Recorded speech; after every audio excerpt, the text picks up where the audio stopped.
Président de la Fédération nationale des chasseurs. Bonjour Willy. Bonjour les GG.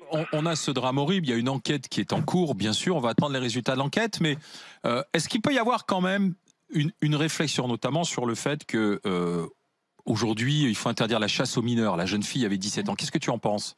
Alors, il y a toujours des réflexions. La preuve en est, c'est la baisse des accidents. S'il n'y avait pas eu de réflexion, il n'y aurait pas eu de baisse des accidents.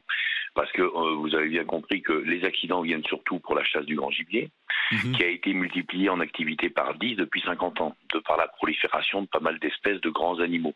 Donc on a de plus en plus de tirs qui sont effectués sur grand gibier et de moins en moins d'accidents, mortels ou non mortels. Alors, évidemment, quand on a un, et j'imagine le drame pour la famille de cette jeune femme de 25 ans, bon, vous avez votre fille qui se promène dans un bois et elle est tuée par une balle de chasseur.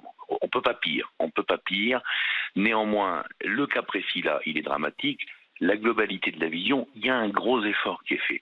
Et Joël, je t'assure qu'on bosse énormément. De toute façon, les chiffres sont là pour le dire. Alors après, on rentre dans une problématique de dire, est-ce que nous, les êtres humains, et il faut le prendre comme ça, est-ce qu'on est capable d'avoir zéro accident, zéro mort dans tout ce qu'on fait? On sait que c'est pas possible.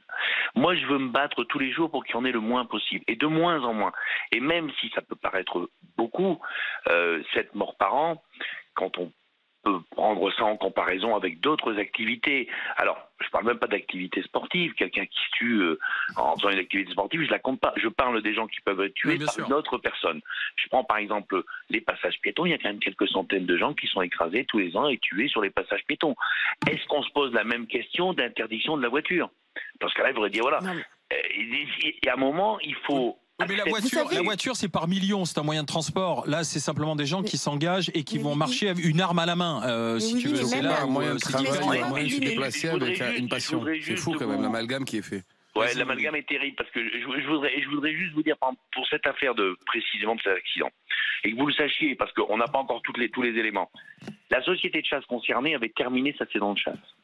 Ils avaient fini. Mais il y a une pression. J'ai entendu un agriculteur hier qui râlait énormément. C'est le même agriculteur quand même qui a obligé la société de chasse à rechasser une journée supplémentaire. Donc il y a une faute. Alors je dis pas qu'il y a une faute. Ils ont dû réorganiser une journée. Voilà. Alors il y a un problème aussi, c'est qu'on a une pression de plus en plus violente et de plus en plus forte sur le fait de tuer des animaux pour une raison. C'est que ce sont les chasseurs qui payent l'addition qui fait aujourd'hui 80 millions d'euros tous les ans, qui remet systématiquement en cause la chasse et le système de la chasse. Voilà. Donc on a une obligation d'abattre des animaux dans des proportions importantes. Et là, c'est vraiment l'exemple flagrant. Ces gens, ils avaient terminé leur saison de chasse. Ouais. Et c'est dingue. Et on les oblige à refaire une journée et c'est le drame. Pourquoi? Parce qu'il y avait trop de sangliers. Il faut bien expliquer les choses. C'est un agriculteur qui a demandé à ce qu'on organise cette battue parce qu'il y avait trop de sangliers, c'est ça? Parce que lui trouvait qu'il y avait trop de sangliers pour ses récoltes. Il avait peut-être raison d'ailleurs, c'est pas même pas le débat. Ce que je veux dire, c'est qu'à un moment, il y a une forme de lassitude sur ces longues périodes de chasse. Et peut-être aussi qu'à un moment, il y a un moment où on est moins attentif, où on est moins rigoureux. La question grande gueule, tu sais que la France est le seul pays européen où on peut chasser tous les jours. Est-ce que tu serais OK, toi qui es président de la Fédération nationale des chasseurs, juste pour une journée, au moins mettre une journée off? Alors, une journée en off. Est-ce que tu serais OK? Il y a une chose qu'il faut bien comprendre, c'est qu'il y a quand même un truc particulier en France. C'est qu'il y a les terres privées, les terrains privés. C'est privé, je vous le rappelle, c'est privé. Oui, bien sûr. Et puis vous avez les terrains publics. Ce que vous expliquez, ce que vous proposez existe déjà, c'est pas une journée. C'est 6 jours sur 7, l'interdiction de chasse. Je pense aux forêts, par exemple, domaniales ou aux communales, où là, c'est déjà ultra réglé. Il y a une fois, il y a un site qui donne les jours de chasse avant la saison de chasse. Il y a des panneaux, je ne parle pas des panneaux de chasseurs qui sont posés pendant la traque, pendant la battue. Il y a, à l'entrée des forêts domaniales en France, un panneau qui indique précisément les jours de chasse. Voilà. Et ils sont très peu nombreux. Donc, dès qu'on est sur un endroit public à partager, c'est déjà extrêmement réglementé.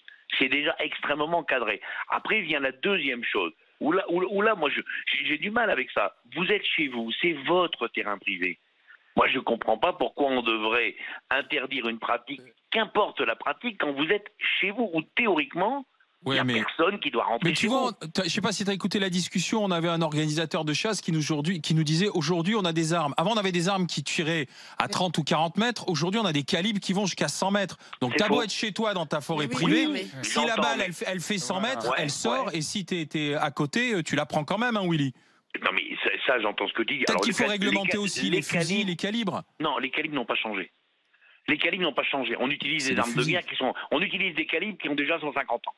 Donc, je veux dire, il n'y a rien qui a changé là-dedans. Il y a une chose qui a changé, c'est qu'avant, on chassait beaucoup plus avec un fusil pour tirer sur un lièvre ou un faisan ou une perdrix ou un lapin, et qu'on est aujourd'hui obligé d'utiliser des calibres beaucoup plus de tirs de grand gibier où là on utilise des balles. C'est ça qui a changé. Les calibres, ils sont toujours les mêmes. On n'a rien inventé. Nous, on a pris les calibres qui sont à disposition.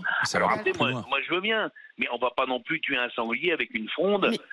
Il faut bien utiliser des calibres qui ont des pouvoirs arrêtants importants. Le problème, c'est pas le calibre, c'est dans l'utilisation du calibre. La carabine en elle-même, c'est pas un problème, c'est comment on l'utilise. Et malheureusement, si on fait tout très bien, une fois de temps en temps, il y a une catastrophe et je vous dis pas médiatiquement ce que ça donne. Merci Willy d'avoir été avec nous, Willy Schran. Merci, à bientôt dans les GG. Willy.